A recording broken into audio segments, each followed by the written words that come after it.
Seja muito bem-vindo, seja muito bem-vinda ao Descomplicando a Reprodução Humana. Eu sou Gustavo Vandresen, sou médico ginecologista e obstetra, especialista em reprodução humana. Também sou professor de medicina na Pontifícia Universidade Católica do Paraná, na cadeira de obstetrícia, e eu estou aqui para te mostrar a oportunidade de praticar tratamentos de reprodução humana de baixa complexidade no seu consultório, elevando assim a sua autoridade, elevando assim o nível da sua consulta, podendo cobrar mais durante os seus tratamentos, elevando a sua autoridade perante colegas que também podem encaminhar pacientes para você para esse tipo de tratamento, né? Então eu vou falar aqui eh, como, por que isso é uma oportunidade no momento atual, né? E por que você deve aprender a fazer tratamentos de baixa complexidade no seu consultório e como isso vai melhorar a sua condição como ginecologista. Então, eu vou começar falando aqui por que isso é uma oportunidade, tá? Por que o momento atual é favorável a você aprender a fazer tratamentos de baixa complexidade. Esse estudo australiano aqui, recente, ele avaliou quase 900 mil nascimentos, tá? E mostrou que, principalmente nos tratamentos de alta complexidade, né, houve um aumento de 50% nos tratamentos de reprodução assistida, principalmente naquelas pacientes mais velhas, tá? Acima de 40 anos. Então, a gente tem que entender que a gente está numa situação atual em que as mulheres deixam para engravidar mais tarde, né? E elas acabam tendo mais problemas para engravidar. Então, a partir do momento que a mulher deixa para engravidar após os 30 anos de idade, nós já vamos começar a ter mais dificuldades para engravidar e mais procura por tratamentos de reprodução humana, seja eles de baixa ou de alta complexidade. Isso aqui, para você ter uma ideia, o número de pessoas que podem vir a procurar tratamentos de reprodução humana. Então, mais ou menos 8 milhões de casais são inférteis no Brasil, tá? Isso é uma estimativa segundo a Sociedade Brasileira de Reprodução Assistida, tá? E mais ou menos 25 a 30% desses casais têm problemas para engravidar por causas ovulatórias, tá? Causas ovulatórias, aquelas no qual a mulher não ovula corretamente e aí a gravidez ou ela demora para acontecer ou ela não acontece por esse motivo. O importante aqui é entender que nós devemos selecionar bem a nossa paciente, né? E como que nós vamos fazer para selecionar essa paciente? Bom, primeiro, o paciente tem que ter o quê? Infertilidade. Então, o casal tem que ter o diagnóstico de infertilidade. Ah, mas como que eu faço esse diagnóstico? Eu vou precisar de algum equipamento caro? Eu vou precisar estar dentro de um centro de reprodução humana? Como que eu vou fazer para diagnosticar a infertilidade, sendo que eu sou um ginecologista geral, estou aqui no meu consultório, muitas vezes eu estou afastado de um centro maior, não tenho uma clínica de reprodução próximo de mim. É muito simples, o diagnóstico de infertilidade ele é feito simplesmente com uma conversa com o casal, né? Então, o paciente já vai vir com o diagnóstico, vai falar assim, doutor, eu estou tentando engravidar, já faz X meses. E quanto tempo é isso? Para um casal onde a mulher tem menos de 35 anos, esse tempo é considerado de 12 meses. Quando a mulher tem mais de 35 anos ou mais de idade, a gente já considera, né, começar a investigação do casal com 6 meses de tentativas. Então, o diagnóstico de infertilidade depende somente dessa pergunta e dessa resposta. Quanto tempo vocês estão tentando engravidar? 12 meses ou mais, sem nenhum método contraceptivo, tendo relações frequentes, que a gente considera aí de 2 a 3 vezes por semana. Se o casal está dentro dessa condição, sim, eles já têm um quadro chamado de infertilidade. Então veja que você não vai precisar de nenhum equipamento e de nenhuma situação especial para diagnosticar. Nós temos que ter uma paciente que tem ausência de fator tubário, porque se a paciente tiver um fator tubário que impede o encontro do espermatozoide com o óvulo, aí sim nós vamos ter que encaminhá-la para um tratamento de alta complexidade. E esse tratamento não é possível ser feito somente no consultório ginecológico. E aí você precisa encaminhar essa paciente. Ausência de fator masculino grave. Se houver um fator masculino grave, uma diminuição muito grande na quantidade de espermatozoides, uma diminuição muito grande na motilidade dos espermatozoides, uma alteração muito importante na forma desses espermatozoides, também esse casal irá precisar de um tratamento de alta complexidade e aí sim não vamos conseguir tratá-los no consultório. Pacientes de 30 até 35 anos, essa é a faixa etária no qual os pacientes mais procuram tratamento de reprodução humana, a partir já dos 30 anos, e nós vamos procurar selecionar pacientes nessa faixa etária, que são pacientes que vão ter uma taxa de sucesso maior, uma resposta melhor a tratamentos de baixa complexidade. Como que nós vamos abordar essa paciente, esse casal, né? Então, vou te mostrar aqui alguns aspectos práticos. Primeiro, você precisa adquirir, né, bastante conhecimento na área da reprodução humana, né, conhecimento principalmente de cunho prático aí, para demonstrar esse conhecimento para a paciente. Porque a paciente ela vai querer fazer tratamento com quem entende o que está falando, né? Então, hoje em dia, as pacientes elas estão mais preocupadas se você sabe o que está falando, se você sabe o que está fazendo, do que se você tem um diploma pendurado na parede. Então, nós devemos mostrar esse conhecimento. Como que nós vamos mostrar esse conhecimento, né? A gente pode usar, como eu estou mostrando aqui, algum esquema gráfico, né? Hoje em dia, com o computador, no consultório, é muito fácil você utilizar de meios de mídia, de multimídia, ou até mesmo, né, uma coisa que funciona muito bem, eu utilizo muito isso, desenhar, né? Se você tiver aí aptidão para desenho, uma aptidão artística, é muito interessante. O paciente gosta muito de desenho, né? E mostrar, por exemplo, esse aqui é um exemplo que eu estou usando, como ocorre a fertilização natural, né? Quando o óvulo é liberado pelo ovário, encontra com o espermatozoide, né? O encontro do espermatozoide com o óvulo aqui na tuba uterina, quanto tempo esse ovo zigoto demora, né, para chegar até a cavidade uterina, em quantos dias ele se implanta na cavidade. Então, tudo isso demonstra que você tem uma expertise, você tem um conhecimento, que você vai ser sim capaz de conduzir esse caso de infertilidade, essa dificuldade dessa paciente. Um outro exemplo aqui é mostrar, isso aqui é muito importante, é muito interessante, porque é uma informação que muitas vezes causa surpresa nas pacientes, né? E sempre que você traz uma informação nova, você agrega muito valor na tua consulta, você mostra que você está adicionando aí um valor para essa paciente, mostrar a quantidade de óvulos, né, que ela tem, que todas as mulheres têm aí durante a vida. Então, essa informação é muito legal, eu também gosto de mostrar durante as consultas, que mostrar que quando ela estava na barriga da mãe dela, lá em torno dos 5 meses de gestação, ela era um feto ainda, era quando ela tinha a maior quantidade de óvulos da vida dela, né? Em torno de 6 a 7 milhões. Aí logo após o nascimento, essa quantidade já era de 1 a 2 milhões, e que essa quantidade de óvulos só vai caindo, né, com o passar do tempo, né? E a partir dos 30 anos aí a gente já tem 30, 31 anos, já tem uma diminuição da fertilidade, sendo que a partir dos 35, 37 anos a gente já tem uma queda mais abrupta da fertilidade.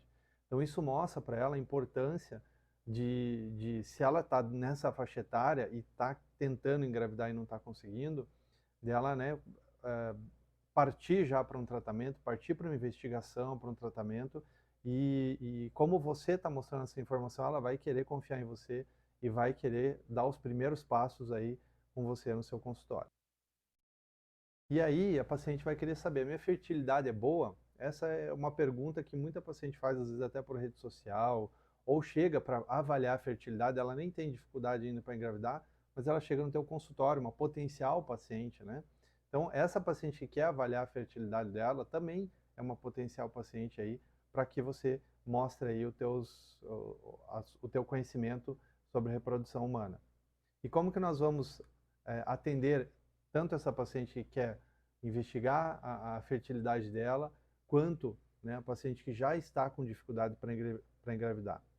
O primeiro passo é fazer uma investigação dessa infertilidade, uma investigação dessa causa dessa infertilidade e se vai ser possível, né? Por isso que eu falei daquela importância de você selecionar a paciente, se vai ser possível ou não você tratar essa paciente no seu consultório, tá? Então, como que nós fazemos essa investigação? Através desses passos aqui que eu coloquei, né? Então, eu gosto de seguir essa lógica e eu acho que isso aqui se enquadra, inclusive, para várias situações aí da medicina, da prática médica. Então, no primeiro momento, nós vamos fazer uma anamnese. A anamnese é é o básico da medicina. Então, toda consulta médica tem uma anamnese, né? Então você vai tirar detalhes, muitos detalhes aí da anamnese e muita coisa aí você já vai conseguir concluir já pela anamnese. Exame físico. Não podemos esquecer do exame físico. A gente não pode ter preguiça, né, de avaliar paciente. Então a reprodução humana ela exige que você faça um exame físico. Na sequência nós vamos elaborar hipóteses diagnósticas, né? A gente vai ter que, mesmo antes de ter um diagnóstico, imaginar para onde será que nós vamos seguir com essa paciente. Existe sempre um caminho mais provável, né? Então a gente pode elaborar hipóteses diagnósticas para mostrar, inclusive, e compartilhar isso com a paciente, com o casal, mostrar que você está ciente do que você está fazendo. Solicitar exames. Obviamente nós vamos partir para a solicitação de exames, né? E eu vou mostrar na sequência como que a gente vai fazer esse passo. Na sequência, obviamente, após solicitar os exames, a paciente realiza esses exames e ela retorna com esses exames, nós vamos fazer a avaliação e aí eu costumo dizer que é montar o quebra-cabeça para daí confirmar ou não as nossas hipóteses diagnósticas e, por fim, instituir o tratamento. Então existe um raciocínio lógico no qual você vai seguindo e dificilmente você não consegue chegar numa conclusão do que você vai fazer, de qual tratamento você vai instituir. Então veja que o mais importante aqui na reprodução humana é você direcionar a paciente para o tratamento correto, né? Nem sempre você chega exatamente no diagnóstico, você chega exatamente na causa da infertilidade. Mas o direcionamento correto mostra para a paciente que você está preocupado em economizar o tempo dela.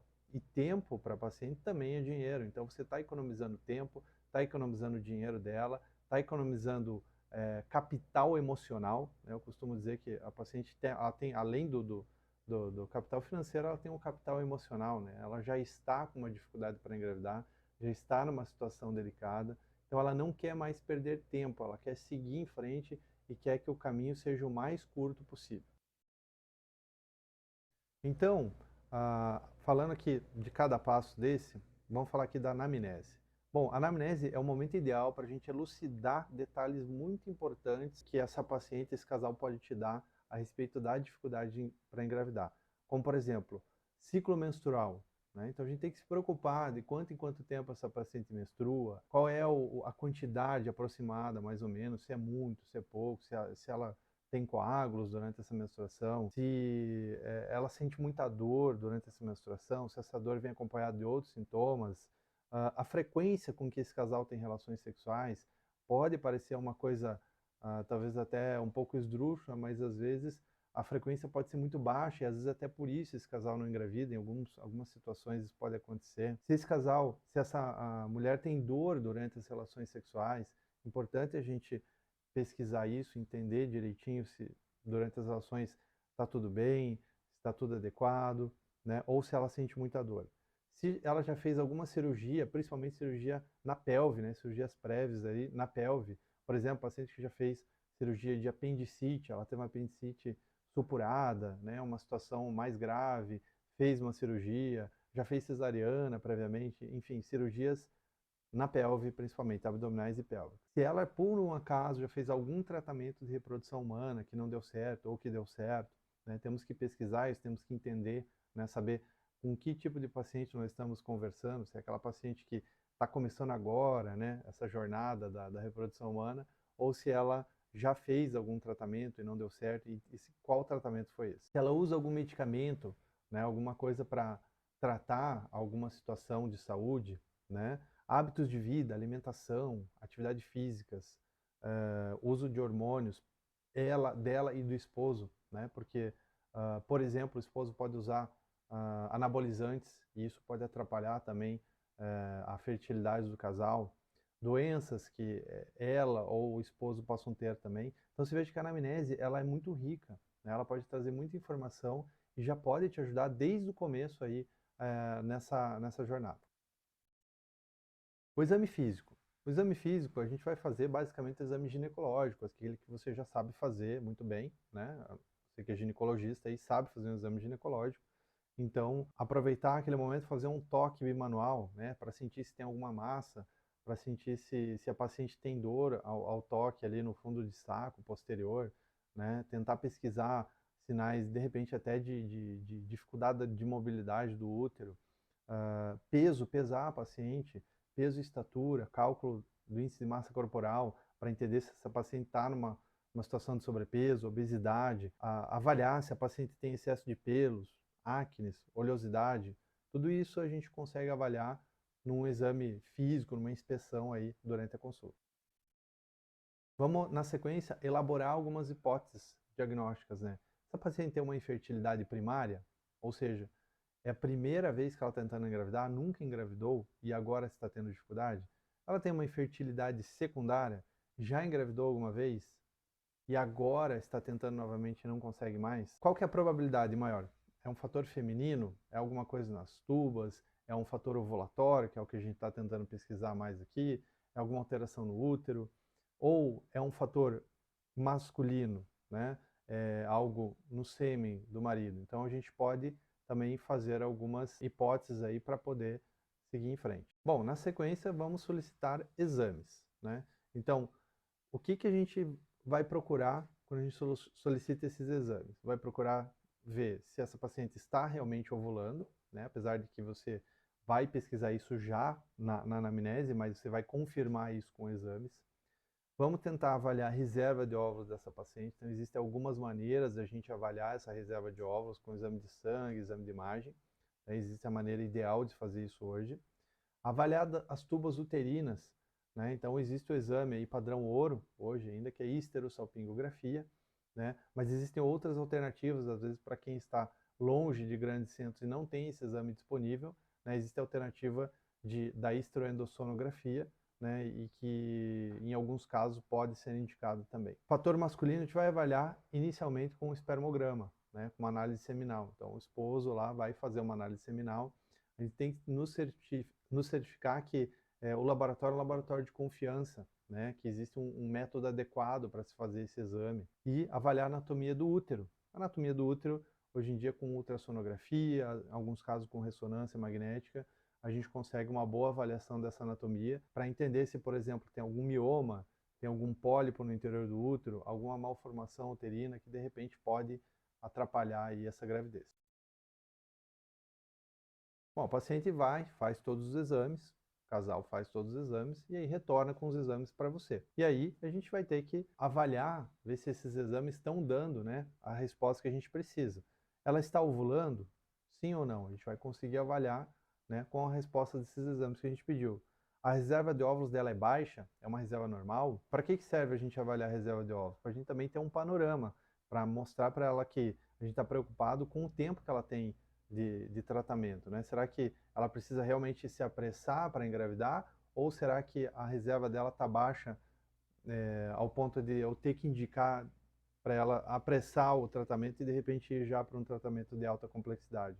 Isso faz parte do ginecologista que faz reprodução humana no consultório também se preocupar de indicar o melhor tratamento para a paciente. Isso tem muito valor para a paciente. As tubas uterinas, elas estão pérvias ou estão impérvias? Ou seja, é possível ela engravidar de maneira natural ou de baixa complexidade?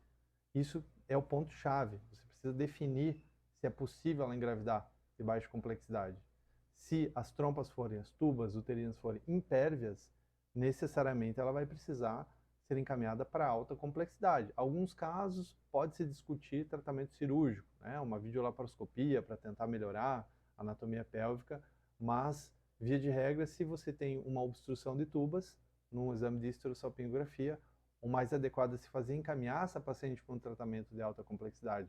E ela vai ser muito grata a você se você fizer isso. Avaliar a anatomia do útero está normal ou alterado? Como eu já falei, você pode encontrar miomas que de repente obstruem a cavidade, pólipos que impedem a implantação do embrião, alguma alteração anatômica aí que pode realmente dificultar essa gravidez.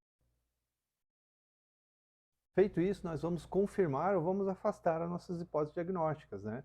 Então, baseado em tudo isso que a gente olhou, a gente pode daí confirmar a nossa hipótese e, na sequência, a gente vai instituir os tratamentos, né?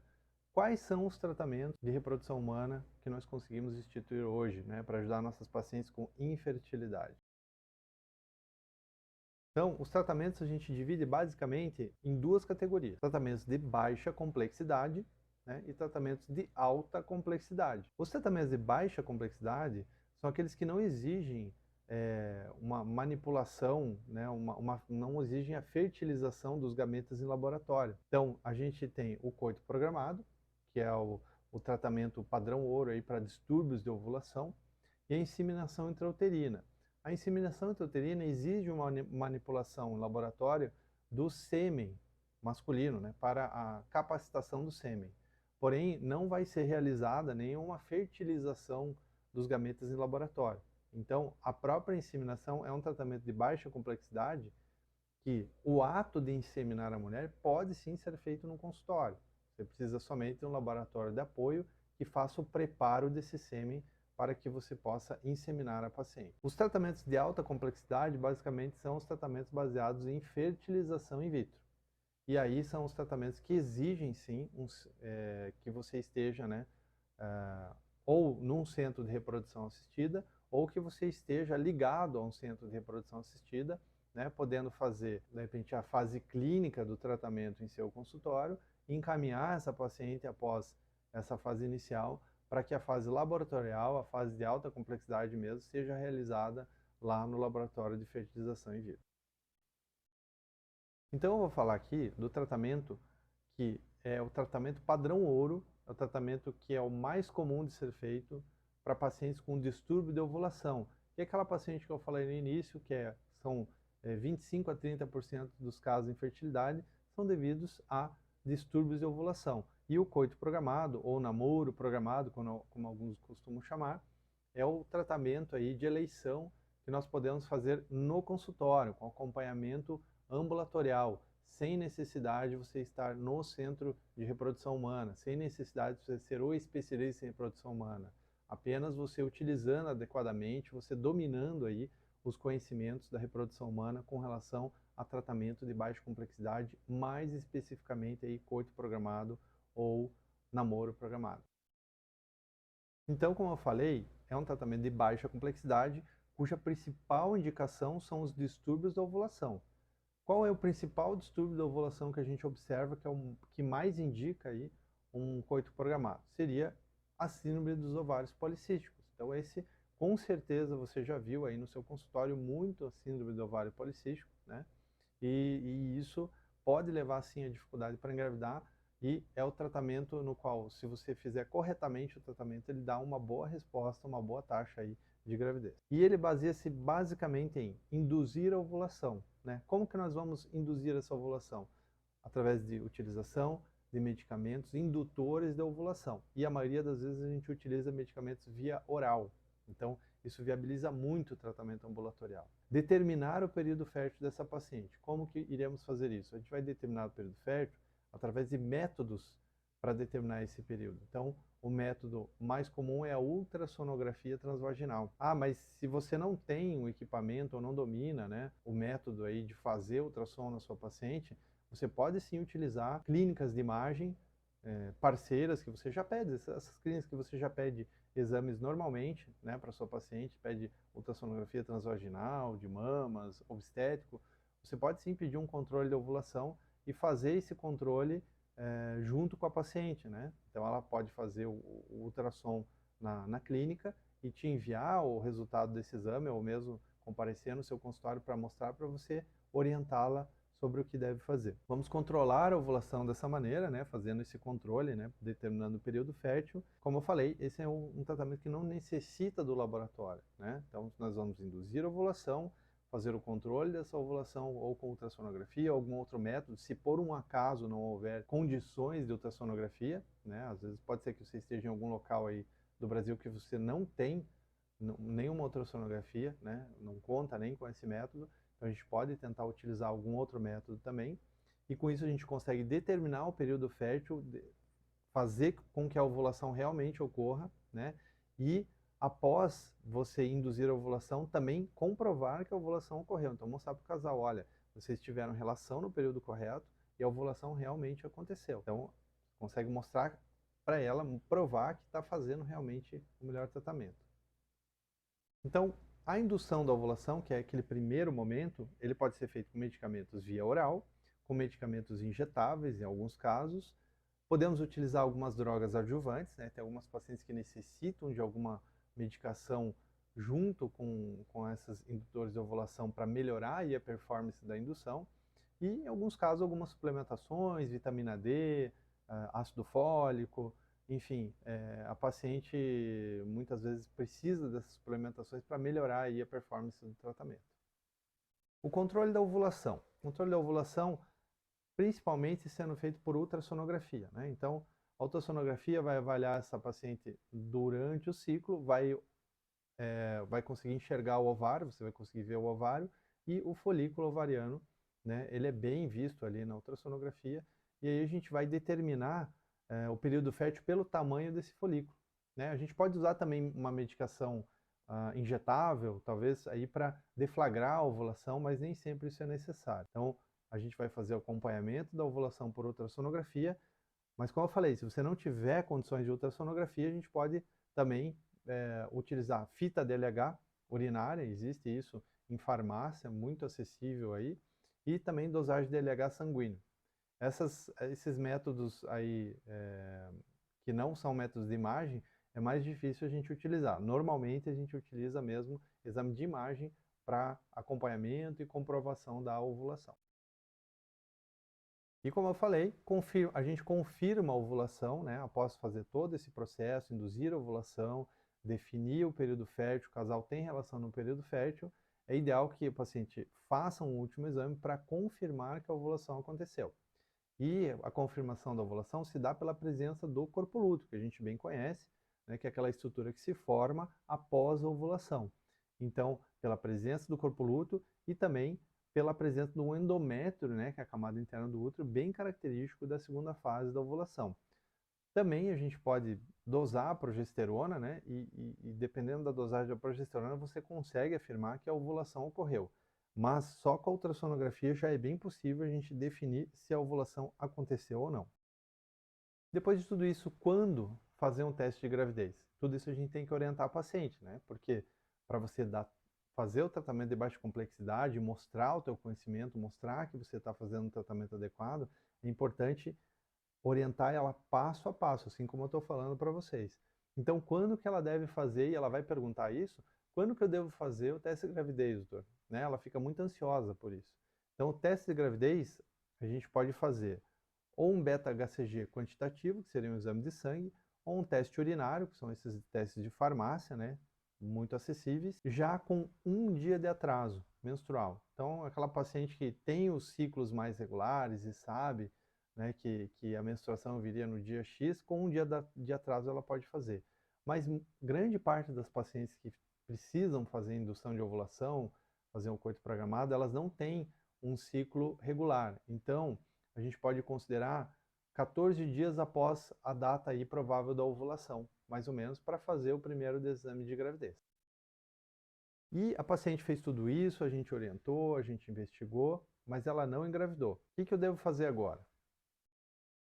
A gente pode repetir o tratamento, né? Esse tratamento, segundo a literatura, ele pode ser repetido até 6 ciclos, né? Até 6 ciclos com ovulação, né? É importante a gente passar isso para a paciente até mesmo antes de começar o tratamento, que as chances de sucesso, chances de gravidez desse tipo de tratamento é em torno de 20% por ciclo de tentativa. É muito baixo, mas ele é um tratamento que ele restaura a fertilidade natural da paciente. Então, a fertilidade natural de nós, seres humanos, é isso, é em torno de 20, 25% por mês.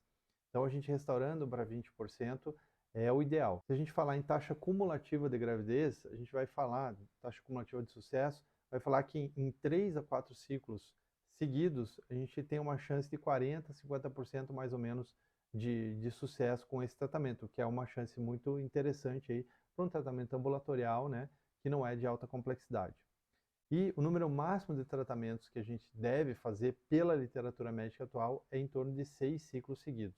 Após isso, se não houve gravidez, é importante rever a propedêutica, né, e de repente encaminhá-la aí para um serviço aí de alta complexidade, porque pode ser que ela precise de uma fertilização in vitro. Bom, então eu queria agradecer você ter assistido aqui até o fim. Com certeza isso agrega muito aí para a tua prática vai agregar muito para a tua prática do dia a dia. E se você está me vendo aí no YouTube e conhece alguém que pode, algum colega aí que pode se beneficiar, compartilhe isso, né? Comenta aqui nos comentários aí o que você achou, se você tem interesse aí em fazer tratamentos de baixa complexidade no consultório, se você tem interesse na reprodução humana, né? Se você já está fazendo, se já faz esses tratamentos, se tem alguma dúvida que eu possa te ajudar, né?